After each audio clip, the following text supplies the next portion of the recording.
जैसा कि last part में हमने देखा था, जाओ फैमिली के पास जाता है बदला लेने के लिए, जहां पर उसकी फाइट एल्डर से होती है और जाओ फेंग एल्डर को बुरी तरीके से पीट कर उसको खत्म कर देता है। लेकिन यहाँ पर एल्डर का सन शुआन अपने आप को बचाने की कोशिश कर रहा था, लेकिन जाओ फेंग उसे भी बहुत बुरी तरीके से पीटता है। जिसके बाद यहाँ शुआन एक चाल चलता है। वो जानबूझकर जाओ फेंग का टाइम वेस्ट कर रहा था, क्योंकि बहुत ही जल्द लॉर्ड सिटी मेंशन से लोग वहां पर आने वाले थे। और अब आगे एपिसोड की शुरुआत बिल्कुल उसी सीन से होती है, जहां पर शुआन जाओ फेंग के सामने पड़ा हुआ होता है और जाओ फेंग उससे कहता है कि मुझे बताओ कि तुम्हारा सिटी लॉर्ड के साथ में क्या कनेक्शन है, तुम लोग आपस में कैसे डील कर रहे हो। लेकिन यहाँ पर शुआन उसे कुछ भी नहीं बता रहा था और बस उसका टाइम वेस्ट कर रहा होता है, क्योंकि शुआन तो अपनी चाल चल रहा था। वो बस जाओ फेंग का टाइम वेस्ट कर रहा होता है ताकि जल्द से जल्द सिटी लॉर्ड मेंशन से लोग यहाँ पर आकर जाओ फेंग को खत्म कर दे। लेकिन अब जाओ फेंग को गुस्सा आने लग जाती है और वो बहुत बुरी तरीके से उसे घूरता है,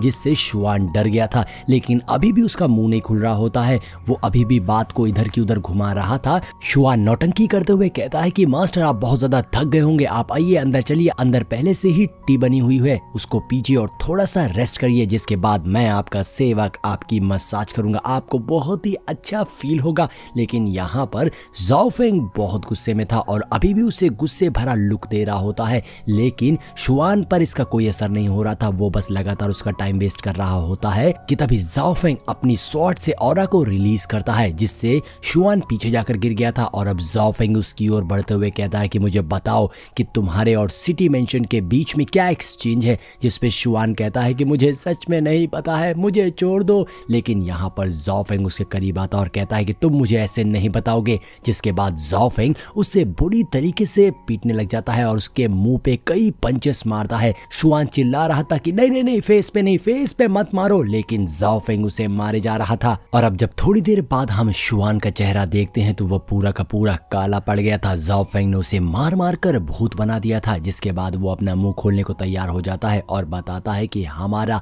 सिटी लॉर्ड के साथ में ये डील है कि सिटी लॉर्ड के बेटे को ज़ीशेन चाहिए थी, क्योंकि उनके पास कुछ नरिशिंग प्लांट है जो उन्हें चाहिए और वो उनके बहुत काम आने वाला है, इसीलिए वो लोग ज़ीशेन का इस्तेमाल कर रहे थे। अब यहाँ पर ये सारी बातें सुनकर जाओ फेंग को और ज्यादा गुस्सा आ जाती है और वो उसे और ज्यादा पीटता है, जिसपे शुआन रोने ही लग गया था। यहाँ शुआन ये भी बताता है कि ये सारा किया धरा जाओ युनजुन का है और वही है इस खेल का मास्टरमाइंड। शुआन ये भी बताता है कि सिटी लॉर्ड मेंशन जाओ फेंग को पकड़ना चाहते हैं और उसे अपने पास कैद रखना चाहते हैं। ये सारी बातें सुनकर जाओ फेंग को बहुत गुस्सा आ गई थी और वो शुआन को उठाकर पीछे फेंक देता है और कहता है कि तो तुम लोग मिलकर मुझे मारना चाहते थे या फिर मुझे जिंदगी भर के लिए कैद करना चाहते थे। जिसपे शुआन हाथ पैर जोड़ते हुए कहता है कि मेरा इन सब से कोई लेना देना नहीं है, मैं कुछ नहीं जानता हूँ, ये सब सिटी लॉर्ड मेंशन कर रहा है। ऐसा कहते हुए वो गिड़गिड़ाने लग गया था, जिसके साथ ही यहाँ पर जाओ फेंग को ये भी पता चलता है कि उसके ग्रैंडपा यहीं इसी मेंशन में कैद किए गए हैं, जिसे उसे छुड़ाना होगा।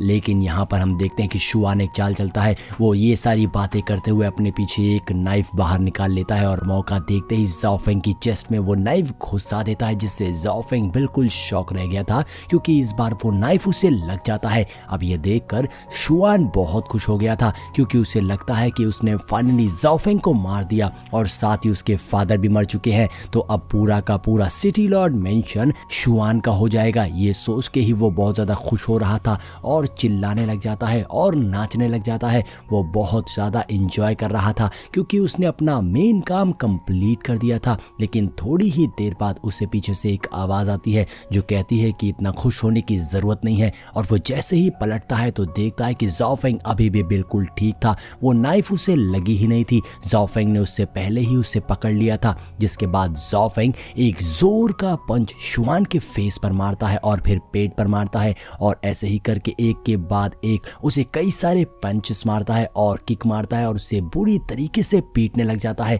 यहाँ पर शुआन की हालत बहुत ज्यादा खराब हो गई थी। जाओ फेंग शुआन को हवा में उड़ाकर अपनी एनर्जी से उसे और ज्यादा घायल कर देता है और फाइनली एक किक मारकर उसे जमीन में पटक देता है, जिसके बाद शुआन वहीं पर खत्म हो गया था। तो बोनी जाओ फेंग को बताता है कि इतने कमजोर आदमी को मारने के लिए तुम्हारे 300 पॉइंट डिडक्ट किए जाते हैं। अब ये बात सुनकर तो जाओ जाओफेंग को शौक लग गया था कि इस बेवकूफ को मारने से उसका लॉस हो गया और तभी वहां पर जीशन भागते हुए आ जाती है, जो सामने जाओफेंग को देखकर बहुत खुश होती है और फिर जाओफेंग उससे कहता है कि अब सब ठीक है। जाओफेंग उसे बताता है कि फाइनली जाओ फैमिली में दोनों फादर एंड सन मारे जा चुके हैं, अब ये पूरी की पूरी जाओ फैमिली तुम्हारी होने वाली है और तुम इसे चला सकती हो। और जाओफेंग ये बोलकर वहां से जाने लग जाता है कि बहुत ही जल्द सिटी लॉर्ड मेंशन यहाँ पर आने वाला होगा, इसीलिए मुझे जल्द से जल्द अपने ग्रैंडपा को यहाँ से बचाकर निकालना होगा। और ऐसा कहते हुए जाओफेंग वहां से चला जाता है और जी शैन सोचने लग जाती है कि अब मास्टर पहले से ज्यादा पावरफुल होने के साथ साथ हमारी फैमिली की भी बहुत फिक्र करने लग गए हैं। मास्टर तो बहुत ही ज्यादा अच्छे हैं। अब सीन चेंज होता है और हम जाओफेंग को पीछे बैकयार्ड में देखते हैं, जहां पर एक छोटे से कमरे में जाओफेंग घुसता है और वहां पर ग्रैंडपा को आवाज लगाकर ढूंढने लग जाता है। उसे ग्रैंडपा कहीं भी नहीं दिख रहे थे, वहां पर काफी सारा सामान बिखरा हुआ था कि तभी उसकी नजर ग्रैंडपा पर पड़ जाती है, जो सामने बैठे होते हैं। जाओफेंग उनके पास जाता है और उन्हें बुलाने की कोशिश करता है क्योंकि इस वक्त उनकी आंखें बंद थी, लेकिन जाओफेंग उसे जैसे ही टच करता है तो ग्रैंडपा नीचे गिर पड़ते हैं, जो देखकर जाओफेंग घबरा गया था क्योंकि वो मर रहे थे। जाओफेंग उन्हें उठाने की कोशिश कर रहा था लेकिन ग्रैंडपा बिल्कुल भी रिस्पॉन्स नहीं करते हैं और तभी बोनी बाहर आता है और कहता है कि तुम्हारे ग्रैंडफादर मर रहे हैं, अब अगर इन्हें बचाना है तो तुम्हारे पास एक ही रास्ता है, तुम्हें डाहुआ डैन पिल का इस्तेमाल करना होगा क्योंकि सिर्फ वही एक पिल है जो इन्हें रेस्क्यू कर सकती है और मौत के मुंह से बाहर निकाल सकती है। ये बात सुनकर जाओफेंग बोनी को पकड़ के हिलाने लग जाता है और उससे कहता है कि तो फिर देर किस बात की है, जल्दी से जल्द मुझे वो पिल दे दो, मैं अपने ग्रैंडपा को बचाऊंगा। लेकिन यहाँ पर बोनी कहता है एक मिनट रुक जाओ, अभी मेरी बात पूरी नहीं हुई है, पहले मेरी पूरी बात तो सुन लो। दरअसल बात ये है कि जो पिल तुम मांग रहे हो वो 5th ग्रेड का एलिक्सर है और वो बहुत ही ज्यादा एक्सपेंसिव है, उसकी वैल्यू 3 लाख मेरिट पॉइंट्स है और इतने पॉइंट्स तो तुम्हारे पास है नहीं। तुम्हारे पास जितने पॉइंट्स है तुम अपने सारे पॉइंट्स लगाकर सिर्फ और सिर्फ उस पिल के मेडिसिन को खरीद सकते हो और कुछ भी नहीं। अब ये बात सुनकर तो जाओफेंग शॉक हो जाता है कि ये तो बहुत ही ज्यादा एक्सपेंसिव है। तो बोनी कहता है कि कोई बात नहीं, परेशान होने की कोई जरूरत नहीं है क्योंकि तुम मेरे दोस्त हो, इसीलिए मैं तुम्हें 3 लाख पॉइंट्स उधार दे सकता हूँ, लेकिन इस बात की गारंटी नहीं ले सकता हूँ कि तुम्हें वो 5th ग्रेड का एलिक्सर मिल ही जाएगा। ये बात सुनकर जाओफेंग को और गुस्सा आती है और वो एक जोर का पंच बोनी को मारता है, जिसे पाकर बोनी कहता है कि तुमने मुझे फिर से हिट किया, तुम बहुत बुरे हो। अब जाओफेंग बोनी से कहता है कि रहने दो, मुझे तुम्हारे मदद की कोई जरूरत नहीं है, मैं उस एलिक्सर को खुद ही रिफाइन करूंगा।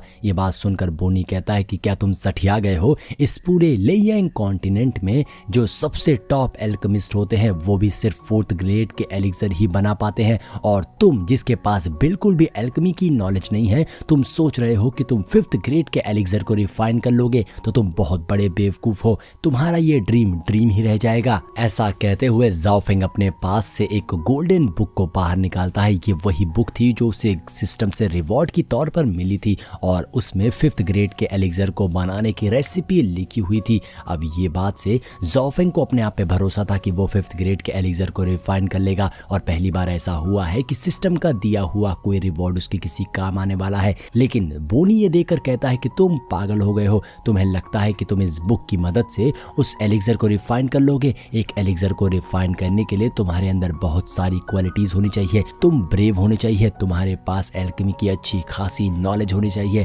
और तुम जैसे बेवकूफ के पास इन तीनों में से कोई भी चीज नहीं है और तुम सोचते हो कि तुम 5th ग्रेड के एलिक्सर को रिफाइन कर लोगे। तो जाओफेंग अपने पास से एक फ्लेम को बाहर निकालता है और कहता है कि हाँ, हो सकता है कि मेरे पास ये सारी चीजें ना हो, लेकिन मेरे पास एक बेसिक फायर फ्लेम है और इसकी मदद से मैं उस एलिक्सर को आसानी से रिफाइन कर सकता हूँ, तो तुम्हें परेशान होने की कोई जरूरत नहीं है। बोनी कहता है कि चलो ठीक है, मान लिया कि तुम्हारे पास ये फ्लेम है, लेकिन फिर भी अगर तुम्हारे पास कोई फर्नेस ही नहीं है तो तुम उस पिल को रिफाइन कैसे करोगे। जिस पे जाओफेंग तुरंत ही उस कमरे में यहाँ वहाँ भागकर फर्नेस को ढूंढने लग जाता है। तो बोनी कह रहा था क्या तुम पागल हो गए हो, तुम्हें लगता है कि ऐसे छोटे मोटे लोगों के पास में ऐसे फर्नेस हो गए जिससे तुम उस पिल को रिफाइन कर सकते हो, वो भी 5th ग्रेड के एलिक्सर को। अब यहाँ पर बोनी अपनी बकवास कर रहा होता है, लेकिन जाओफेंग उसकी बात को टोटली इग्नोर कर देता है और लगातार बस अपने फर्नेस को ढूंढने में लगा हुआ था। वो सामानों को इधर उधर फेंक रहा होता है और फाइनली उसे एक आइटम मिल भी जाता है, लेकिन वो कोई फर्नेस नहीं था, वो बस एक कढ़ाई थी, जिसे देखकर बोनी कहता है कि तुम सोच रहे हो कि तुम इस कढ़ाई में उस पिल को रिफाइन करोगे,